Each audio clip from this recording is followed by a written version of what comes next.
Hello friends, welcome to s.srisamrithi recipes. இன்றைக்கி பார்க்க போகிறது திருநெல்வேலி இருட்டு கடை அல்வா எப்படி செய்யலாம் பார்க்கலாம்.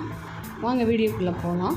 அதுக்கு தேவையான பொருட்கள்: கோதுமை மாவு, சர்க்கரை, நெய், முந்திரி பருப்பு. வாங்க இப்போ ஒரு பவுல் எடுத்து வச்சுக்கலாம். ஒரு டம்ளர் கோதுமை மாவு எடுத்துக்கிட்டேன். அதே டம்ளரில் 2 டம்ளர் தண்ணி சேர்க்க போகிறேன். எந்த டம்ளரில் கோதுமை மாவு எடுத்தோமோ அதே டம்ளரில் நம்ம தண்ணி சேர்க்கணும். 2 டம்ளர் சேர்க்கணும். அதை மிக்ஸ் பண்ணிக்கலாம். ஒரு பிஞ்ச் உப்பு சேர்த்துருக்கேன். அதை சேர்த்து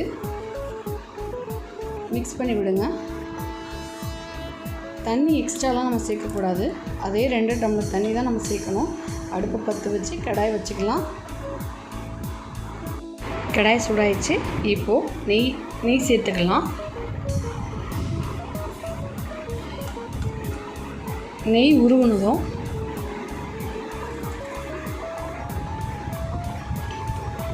இன்னொரு பக்கம் அடுப்பை பற்ற வச்சு ஒரு ஃப்ரை பேன் வச்சுக்கலாம். நான் 2 டம்ளர் சர்க்கரை எடுத்து வச்சுருக்கேன். இதில் இப்போது 1/2 டம்ளர் சர்க்கரை எடுத்து கேரம் பண்ணி வச்சுக்கலாம். எதுக்குன்னா கலர் வர்றதுக்காக. இந்த சர்க்கரையை நல்லா மிக்ஸ் பண்ணி அது ஸ்லோ ஃப்ளேமில் வச்சுக்கோங்க. அது கலர் சேஞ்ச் ஆகி ஒரு மாதிரி பிசுபிசுத்தனம் ஒரு மாதிரி கலர் சேஞ்ச் ஆகும். அது வரைக்கும் அதை ஸ்லோ ஃப்ளேம்லேயே இருக்கட்டும். இப்போது இந்த பக்கம் கடாயில் நெய் காஞ்சிச்சு. இப்போது மிக்ஸ் பண்ண கோதுமை மாவு எடுத்து மிக்ஸ் பண்ணலாம்.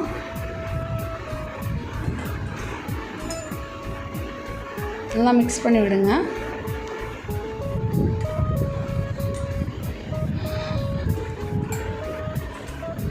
இது பார்த்து மிக்ஸ் பண்ணணும். கட்டி சேர்க்க விடாமல் சேர்த்து நல்லா மிக்ஸ் பண்ணணும். கட்டி சேர்ந்துச்சுன்னா அல்வா வராது. இந்த மாதிரி அந்த தண்ணியெல்லாம் உறிஞ்சி இந்த மாதிரி பதத்துக்கு வரும். பாருங்கள், நல்லா கைவிடாமல் கிளறிக்கிட்டே இருங்க.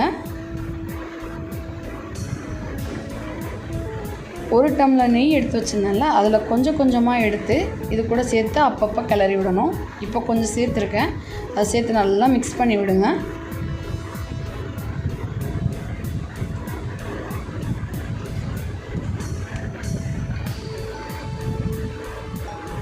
நல்லா மிக்ஸ் பண்ணிக்கிட்டே இருங்க, கைவிடாமல். இன்னும் கொஞ்சம் நெய் சேர்த்துக்கலாம்.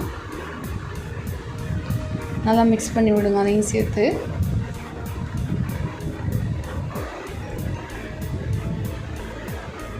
இன்னும் கொஞ்சம் நெய் சேர்த்துக்கலாம்.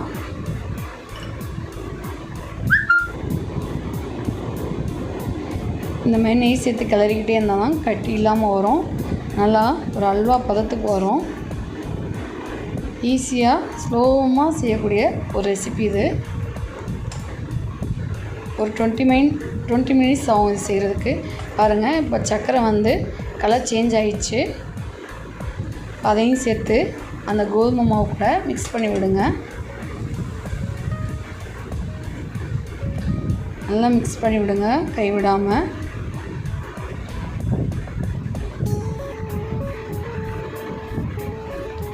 இப்போ கொஞ்சம் நெய் சேர்த்துருக்கேன். நான் சேர்த்து நல்லா மிக்ஸ் பண்ணி விடுங்க.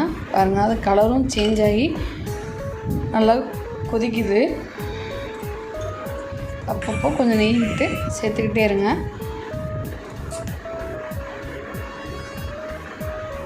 இப்போது 2 டம்ளர் சர்க்கரை எடுத்து போட்டுக்கிறேன்.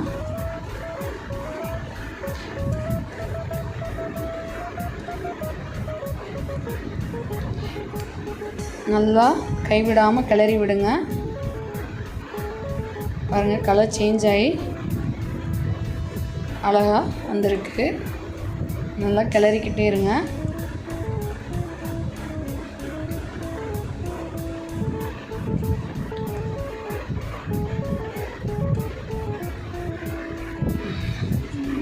இப்போது டம்ளரில் மீதி இருக்க நெய்யும் நான் ஊற்றிக்கிட்டேன். உங்களுக்கு தேவைன்னா இன்னும் கொஞ்சம் தேவைன்னா நீங்கள் நெய் சேர்த்துக்கலாம். எந்த டம்ளர் கோதுமை மாவு எடுத்தோமோ அதே டம்ளரில் தான் எல்லாமே அளந்து ஊற்றணும். தண்ணி அப்புறம் சர்க்கரையும்.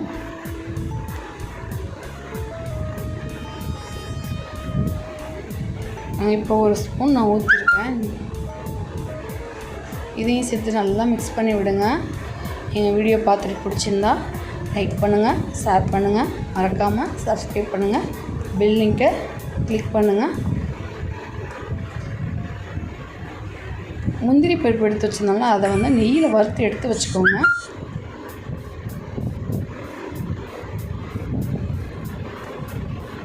நல்லா மிக்ஸ் பண்ணி கிளறி விடுங்க. இது வந்து நம்ம கிளற பக்குவத்தில் தான் இருக்குது. இப்போது அந்த வறுத்த முந்திரியை இது கூட சேர்த்துக்கலாம். நல்லா மிக்ஸ் பண்ணி விடுங்க.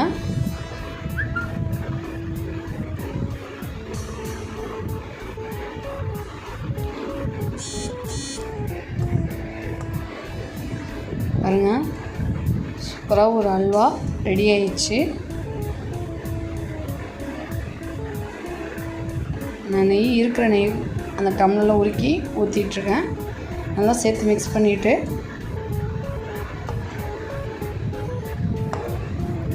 சுவையான அல்வா ரெடி ஆயிடுச்சு.